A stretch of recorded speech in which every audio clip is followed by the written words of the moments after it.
کہ وہ یہ سب آپ کے آس پاس اتنا کمفرٹیبل ہو کر کیسے کر لیتی ہیں؟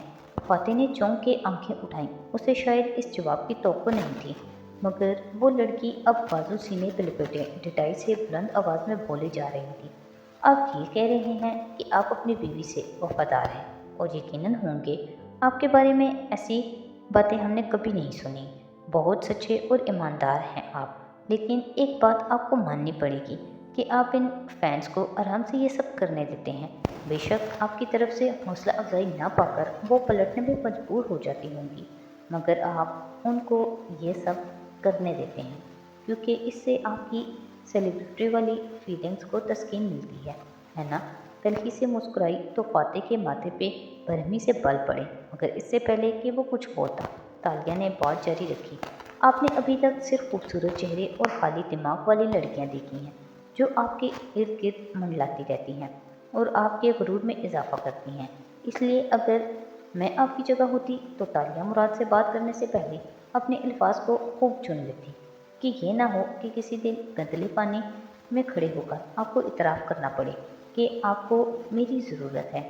تیز تیز بولتے ہوئے اس کو سانس چڑھنے لگا تھا، مگر وہ کمال ضبط سے آواز کو ہموار رکھے ہوئے تھی۔ چپتی نظریں فاتح پہ جمی تھیں اور اس کی بات پہ آنکھیں سکیڑ کے خاموشی سے دیکھتا رہا۔ پھر اٹھا، فائل رکھی اور اس کے سامنے آ کھڑا ہوا۔ صبح مجھے اپنے گھر میں اجنبی لڑکیوں کا یوں گھومنا پھرنا پسند نہیں ہے۔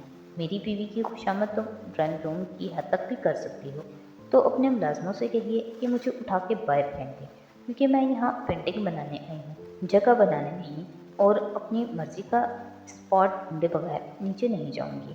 وہ اس کی آنکھوں پہ نظریں جمائے پلک تک نہ جھپک پا رہی تھی۔ فاتح نے چہرہ اس کی طرف جھکایا اور سرگوشی کی۔ پتہ ہے میں تمہیں اتنے دن سے برداشت کیوں کر رہا ہوں؟ اس کی آواز دھیمی ہو گئی۔ کیونکہ آریانہ تمہیں پسند کرتی تھی، تاشا اگاپووا۔ وہ واپس پیچھے ہوا، پھر اس کو دیکھے بغیر آگے بڑھ گیا۔ تالیہ چند لمحے شل کھڑی رہی۔ تاشا اگاپووا، بجلی کے کوندے کی طرح وہ نام ذہن میں لپکا اور اس کے 14 طبق روشن ہو گئے۔ فاتح جا چکا تھا اور شوق سے نکلتے ساتھ ہی تالیہ کو اسٹڈی کی خاموشی میں اپنے کہے الفاظ کی باز گشت سنائی دینے لگی۔ اس نے ایک دم دل پہ ہاتھ رکھا، جیسے خوفزدہ اور بے یقین ہو۔ میں نے یہ سب کہہ دیا ان سے۔ وہ وان فاتح تھے، وہ ملیشیا کے محبوب وان فاتح تھے۔ لوگ ان کے قدموں میں رول جانے کو تیار رہتے تھے، اور میں ذرا سی توہین برداشت نہ کر سکی۔ رنگت سرخ ہو رہی تھی اور آنکھیں پانیوں سے بھر رہی تھی۔ پسند تو کرتی ہوں میں ان کو، سب کرتے ہیں۔ ہاں، نہیں ہوں میں ان لڑکیوں کی طرح، مگر میں بھی تو چوری کی نیت سے آئی تھی۔ پھر ان کو ناراض کرنے کی کیا ضرورت تھی؟ ساری عمر کے لیے ان کو خود سے ناراض کر لیا، اب تو وہ مجھے شدید ناپسند کرنے لگیں گے۔ اپنے سر پہ اس نے بے بسی سے چماٹ لگائی۔ وہ وان فاتح تھے تالیہ، ان کو روز ایسی ہی لڑکیاں ملتی ہیں، اتنا زیادہ کرنے کی کیا ضرورت تھی تمہیں؟ خاموشی سے برداشت کر لیتی۔ اف، تم نے کس کو ناراض کر دیا؟ مگر وہ مجھے ہتک سے دیکھ رہے تھے۔ اندر کی لڑکی نے انگڑائی لی، اور میں ایسی ہتک کسی طرح سے برداشت نہیں کر سکتی۔ کیا سچ تھا کیا جھوٹ اب فرق نہیں پڑتا تھا۔ اس نے آنکھیں رگڑیں اور بالکل باہر نکل آئی۔ اسرا آنے والی ہوگی، مگر دل ابھی تک کُرلا رہا تھا اور احساس توہین سے کان ہنوز سرخ پڑ رہے تھے۔ وہ ایک دفعہ قلعہ نما بلند و بالا عمارت تھی، جس کے چاروں طرف وسیع سبززار پھیلے تھے۔ لان کے کونے میں ایک اونچا سا ٹیلہ تھا، جس پہ لکڑی کی گول کینوپی بنی تھی، لکڑی کے ستونوں کی مدد سے کھڑی اونچی چھتری جس کے نیچے کرسیاں بچھی تھیں۔ وہاں بیٹھے افراد نشیب میں جاتے سبززار اور دور واقع قلعے کا دل فریب نظارہ کر سکتے تھے۔ گھاس پہ چرتے ہرن، ایک طرف ٹہلتا کتا، بھاگتے پھرتے خرگوش، غرض وہاں قدرتی حسن کو بکھیرنے کی بھرپور کوشش کی گئی تھی۔ یہ اشر محمود کے والد محمود بن عزیز کا گھر تھا، جو اشر کو ترکے میں ملا تھا۔ اشر اس وقت کینوپی کی کرسی پہ بیٹھا تھا اور اس کے سامنے ایک سرمئی سوٹ میں ملبوس ادھیڑ عمر گورا چٹا چینی شخص بیٹھا تھا۔ اشر خاموشی سے مسکرا کے اسے دیکھ رہا تھا، جو فون پہ ہدایات دے رہا تھا۔ خدا کی اسٹوری کل تک کیا کسی بھی دن پرنٹ نہیں ہوگی۔ جیسا میں نے رات میں کہا تھا ویسا ہی کرو۔ ایک مگ کے پیچھے ہم اپنے اخبار کو قانونی کیسز کی طرف نہیں دھکیل سکتے۔ ہم نے ایک نسل پرست ایشو کو اٹھایا تو حکومت بھی ہمیں بیک نہیں کرے گی۔ پھر موبائل بند کر کے میز پہ ڈالا اور مسکرا کے سامنے بیٹھے اشر کو دیکھا۔ میں مزید تمہارے لیے کیا کر سکتا ہوں ایش؟ آپ نے رات کو ہی یقین دہانی کروا کے میرے لیے سب کچھ کر دیا تھا، میرے کچھ کرنے کا وقت ہے اب، کہہ کے اس نے ٹانگ سے ٹانگ ہٹائی اور ایک فائل میز پہ رکھی۔ یہ ٹورزم ملیشیا کے اشتہاروں کی تفصیلات ہیں جو کل سے آپ کے اخبار کی زینت بنیں گے۔ بادل زور سے گرجے اور پل بھر میں ٹپ ٹپ قطرے برسنے لگے۔ یہ حکومتی اشتہار ہیں اور میں اپوزیشن میں ہوں، جانتا ہوں، لیکن میرے دوست ہر جگہ ہوتے ہیں۔ چینی صاحب مسکرائے اور فائل کے صفحات دلچسپی سے پلٹنے لگے۔ اشر نے گردن موڑ کے دیکھا۔ بارش تڑ تڑ برس رہی تھی اور کینوپی کی چھاتا کے کناروں سے پانی نیچے لڑک رہا تھا۔ ہرن کلانچے بھرتے آشیانے کے لیے بھاگ رہے تھے۔ کتا قلعے کی طرف دوڑا۔ پل بھر میں سارا منظر جل تھل ہو گیا۔ میرا خوبصورت ملیشیا، وہ ستائش سے مسکرایا، اور یہ ملک میں کسی کے حوالے نہیں کروں گا۔ روزانہ کی بنیادوں پہ آدھے صفحے کے اشتہارات، وہ بھی فرنٹ پیج پہ۔ زبردست اشر، اخبار مالک نے خوشگوار حیرت سے ابرو اٹھائے۔ اور یہ سرکاری اخبارات ہیں، پیسہ سرکاری خزانے سے جائے گا، کسی کو میرے اور آپ کے تعلق پہ شک نہیں ہوگا۔ وہ بینچ کے پشت پہ بازو پھیلائے اطمینان سے بتا رہا تھا، لیکن آپ کو ایک اور کام بھی کرنا ہوگا۔ چینی صاحب نے چونک کے اینک کے پیچھے سے آنکھیں اٹھائیں۔ اور وہ ہے؟ جس صحافی نے خبر لگانی چاہی تھی اس کو نوکری سے نکال دیں۔ وہ کیوں؟ اخبار مالک ٹھٹک گئے۔ کیونکہ کل کو وہ اگر کسی اخبار کا رخ کرے تو ہم یہ کہہ سکیں کہ اس نے یہ صرف اور صرف اپنے چینی مالک کے خود کو نوکری سے نکالنے کی وجہ سے کیا ہے۔ تعصب، یونو مسکرا کے ہلکے سے شانے اچکائے تو چینی صاحب کے تنے اعصاب ڈھیلے پڑے اور ہونٹ مسکرا اٹھے۔ میں سمجھ گیا۔ اشر نے دوبارہ سے گردن موڑ کے پیچھے دیکھا۔ پتھریلا قلعہ بارش میں بھیگتا جا رہا تھا۔ سارے جانور چرند پرند چھپ گئے تھے۔ تنہا بھیگتا قلعہ۔ بارش نے موسم ٹھنڈا کر دیا تھا، مگر وان فاتح کے لاؤنج میں پھر بھی ہلکا سا اے سی چل رہا تھا، جیسے ہر وقت ہر جگہ ملیشیا میں چلتے رہتے تھے۔